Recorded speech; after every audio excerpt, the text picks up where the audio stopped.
ఇది NH65 Mumbai highway నుంచి మనకు జైరాబాద్ బీదర్ వెళ్ళే రోడ్ ఇది. ఈ రోడ్కి మనకి ఏంటంటే ఫస్ట్ బిట్ ఉంటుంది మనకేంటంటే 10 ఎకర్స్ ల్యాండ్ సేల్కి వచ్చింది. మనకి మ్యాంగో గార్డెన్ ఉంది. పక్కన చుట్టుపక్కల మొత్తం వెంచర్లు, ఈ రైట్ సైడ్లో మొత్తం వెంచర్లే ఉన్నాయి.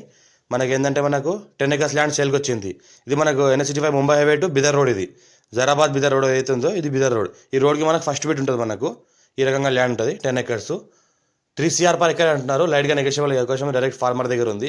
ఇది మనకి ఏంటంటే వెంచరీ, కమర్షియల్కి, ప్లాటింగ్ పర్పస్, మన కన్స్ట్రక్షన్ పర్పస్ వాడుకోవచ్చు. ఇండస్ట్రీస్ పర్పస్ కూడా వాడుకోవచ్చు. మన 3 CR పర్ ఎకర్ చెప్తున్నారు. లైట్గా నెగోషియబుల్ అవకాశం ఉంది. మనకు జైరాబాద్ బీదర్ రోడ్కు ఫస్ట్ బిట్ ఇది. మనకు మొత్తం 10 ఎకర్స్ ల్యాండ్ ఉంది. మొత్తం మ్యాంగో గార్డెన్, మనకి ఏంటంటే ఇంకో సపోటా గార్డెన్ ఉంటుంది. మొత్తం 2 బోర్వెల్స్ ఉంటాయి. మనకు ఒక ట్రాన్స్ఫార్మర్ ఉంటుంది. మొత్తం మన లోపల రూములు కూడా ఉంటాయి. ఈ రకంగా మన సపోటా ట్రీస్ ఉన్నాయి మొత్తం. ఈ రకంగా మనకు 5 ఎకర్స్ ఏంటంటే సపోటా ట్రీస్, 5 ఎకర్స్ ఏంటంటే మ్యాంగో గార్డెన్ ఉంటుంది. 3 CR పర్ ఎకర్ చెప్తున్నారు. మనకి NH65 ముంబై హైవేకి జైరాబాద్కి జస్ట్ మనకు ఒక 100 feet డిస్టెన్స్లో ఉంటుంది ముంబై హైవే. 100 feet డిస్టెన్స్లో ముంబై హైవే ఉంటుంది. ఇంకోటి ఏంటంటే మనకు NH65 ముంబై హైవేకి రెండో బిట్ అవుతుంది. మనకు జైరాబాద్ టు బీదర్ రోడ్కి ఫస్ట్ బిట్ అవుతుంది. జైరాబాద్ బీదర్ రోడ్కి మొత్తం pure red side area, clear title, score bit direct farmer దగ్గర ఉంది. ఇన్వెస్ట్మెంట్ కోసం, అగ్రికల్చర్ కోసం, farm house purpose, venture purpose, layout purpose, plotting purpose చేసుకుంటే జైరాబాద్ మున్సిపాలిటీలో వస్తుంది.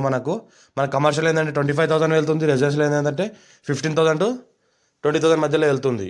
ఇలా ప్లాటింగ్ పర్పస్ చేసుకుంటే దీన్ని 54 నుంచి ఖాసరా పహాణి ఆర్ఓ రికార్డ్ అంతా క్లియర్గా ఉంది. ఇది మనకి ఏంటంటే మనకు రెడ్డిస్ ప్రాపర్టీ అర్జెంట్ సేల్కి ఉంది.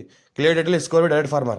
మా ఛానల్ని ఫస్ట్ విజిట్ చేసిన వాళ్ళు అయితే సబ్స్క్రైబ్ చేసుకుంటే మీ ఫ్రెండ్స్ కూడా షేర్ చేయండి. లో కాస్ట్ వీడియోస్ పెడతా ఉన్నాను, చూస్తూ ఉండండి. ఇది అర్జెంట్ సేల్ కూడా ప్రాపర్టీ. ఇంకా నెగోషియబుల్ అయ్యే అవకాశం కూడా ఉంది. డైరెక్ట్ ఫార్మర్తో సిట్టింగ్ కూర్చుంటే పేపర్ అంతా క్లియర్గా ఉంది. 54కి ఖాసరా పహాణి ఆర్ఓఆర్, ఈసీ, సెల్లి డాక్యుమెంట్స్, పాస్బుక్స్, కొత్త పాస్బుక్లు ఉన్నాయి, పాత పాస్బుక్లు ఉన్నాయి. ఇంకోటి ప్రధానమంత్రి కిసాన్ యోజన కూడా వస్తుంది. రైతు బంధు, రైతు బీమా కూడా వస్తుంది. మొత్తం చూసుకుంటే మొత్తం 10 ఎకరాలు ఉంది. కావాలంటే 5 ఎకర్స్ కావాలంటే 5 ఎకర్ కూడా ఇంట్లో ఇస్తారు. మొత్తం ఏంటంటే 10 ఎకర్స్ ఉంది. 5 ఎకర్స్ అంటే 5 ఎకర్స్ కూడా ఇస్తారు మంచి రోడ్ ఫేస్తో. ఈ లోపల మనకి ఏంటంటే బిల్డింగ్స్ ఉన్నాయి, రూమ్స్ లోపల మన గోదాములు రూమ్స్ ఉన్నాయి. స్క్వేర్ ఫీట్ ఉంటుంది. మళ్ళీ ఫుల్ వాటర్ కలిగిన ఏరియా ఉంటుంది. జైరాబాద్ మున్సిపాలిటీలో వస్తుంది మనకు. ఇంకోటి ఏంటంటే మనకు ప్లాటింగ్ పర్పస్ అయితే బెస్ట్. చుట్టుపక్కల మొత్తం వెంచర్లే ఉన్నాయి. వెంచర్లో కమర్షియల్ 25,000 గజం వెళ్తుంది. రెసిడెన్షియల్ 15 నుంచి 20,000 గజం మధ్యలో వెళ్తుంది. మనకు అర్జెంట్ సేల్కి ఉంది. క్లియర్ టైటిల్ ఉంది కాబట్టి ఎవరైనా ఇంట్రెస్ట్ పర్సన్ ఉంటే కాల్ చేయండి. మా ఛానల్ని ఫస్ట్ విజిట్ చేసిన అయితే సబ్స్క్రైబ్ చేసుకోండి. మీ ఫ్రెండ్స్ కూడా షేర్ చేయండి. లో కాస్ట్ వీడియోస్ పెడతా ఉంటాను. అర్జెంట్ సేల్కి ఉన్న ప్రాపర్టీస్ పెడతా ఉంటాను. ఈ రకంగా మనకు ప్రాపర్టీస్ రీసెంట్గా వచ్చింది కాబట్టి దీన్ని 54 నుంచి రికార్డ్ మొత్తం A to Z మొత్తం చెక్ చేసిన తర్వాత మార్కెట్ తీసుకొచ్చాం.